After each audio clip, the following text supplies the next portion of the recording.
We're celebrating 40 years of Pink, 4 decades since the launch of Breast Cancer Awareness Month. We are so happy to have an audience filled with thrivers and yay! And these 3 experts bringing us the latest in breast cancer care and answering questions from our audience. We have Chief Medical Correspondent Dr. Narula, Dr. Shanthi Sivendran of the American Cancer Society, and Dr. Monique James of Memorial Sloan Kettering Cancer Center. Welcome. Thank you all for being here. Thank you so much. All right, let's talk. We're going to get some questions from all of you, and I can't wait to hear your answers. So, Dr. Sivendran, where are we now with survival rates, treatment, and the latest advancements that matter most to patients right now? There's so much talk about vaccines and AI. What can you tell us? Yeah, so we're here today to celebrate 40 years of progress in breast cancer treatment, right? Amazing. And if you go back to 1985, less than 1/3 of women were getting mammograms. Now we are here today, 2/3 of women are getting mammograms. We have a 40% reduction in breast cancer mortality, over 5 million survivors of breast cancer. Truly something to celebrate.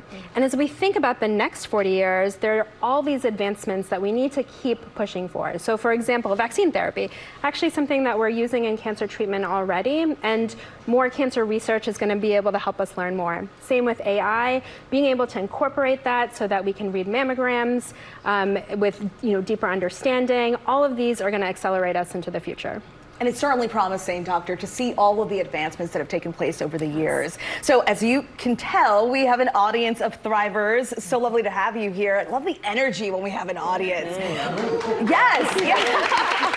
Our Will Gans is in the audience of thrivers. And Will, who has the first question? Yes, I am here with Marianela Gonzalez. What is your question for our doctors? So I'm a 2-year breast cancer survivor, and my question is, I keep listening about this blood test that you can take that can predict possibly if the cancer will be coming back. And I'm not sure if I want to take it because I don't want, if the outcome is bad, I don't want to, live in fear. But then if I don't take it, I'm always going to wonder, what should I do?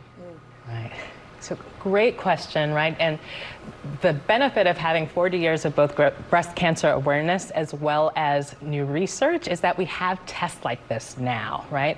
So the first thing is to understand a little bit about this test. Some tests like this have an algorithm. They might actually help your doctors to figure out what kind of treatment plan that you might have if you've already been diagnosed. Other tests talk about risk of recurrence, right? So it's something in the future, but it might also guide how you do surveillance screenings, how you do other parts of treatment planning. So it can really guide your oncology team. As far as living in fear or not fear, right, the number one thing is knowledge is power, right? With the knowledge, you can then decide how to move forward. That kind of walking with uncertainty that we do in the cancer world might be just a little bit easier if you have a direction or a compass. I see you shaking your head. Yes, Marianela. Are you going to get the test? Probably I am. Yeah. Just so I could, make sure that I'm in the right route. Right, on the right route and staying resilient, which brings us, thank you so much for that great question, which brings us to you, Dr. Narula. Resilience is a word you constantly use, and it's a book that you've now just written. It's the focus of your new book, The Healing Power of Resilience, a new prescription for health and well-being.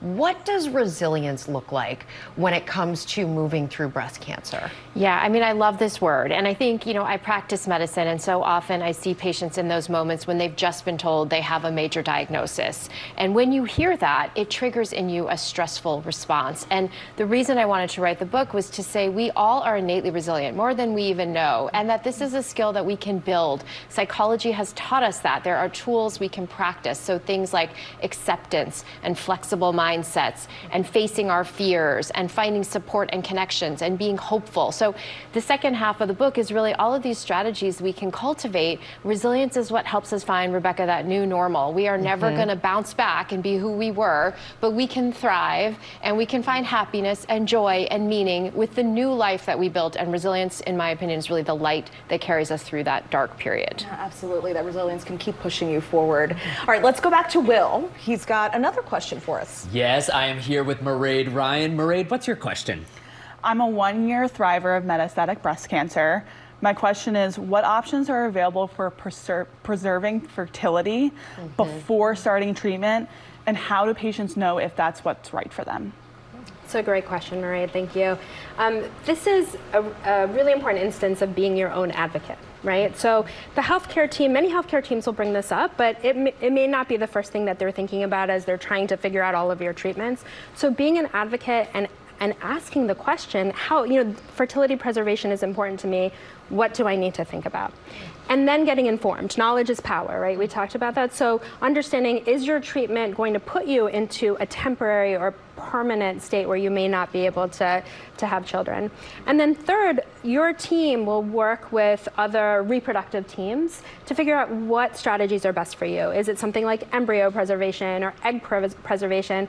Or men get breast cancer too, right? So is it something like sperm banking? So staying connected early with your healthcare team is really important. All significant things to consider before treatment. Marie, thank you so much for your question. Dr. Narula, after chemotherapy, after someone's been through chemotherapy and radiation, you've talked about this, heart health is so important. So what are those steps that someone may need to take when considering their heart health?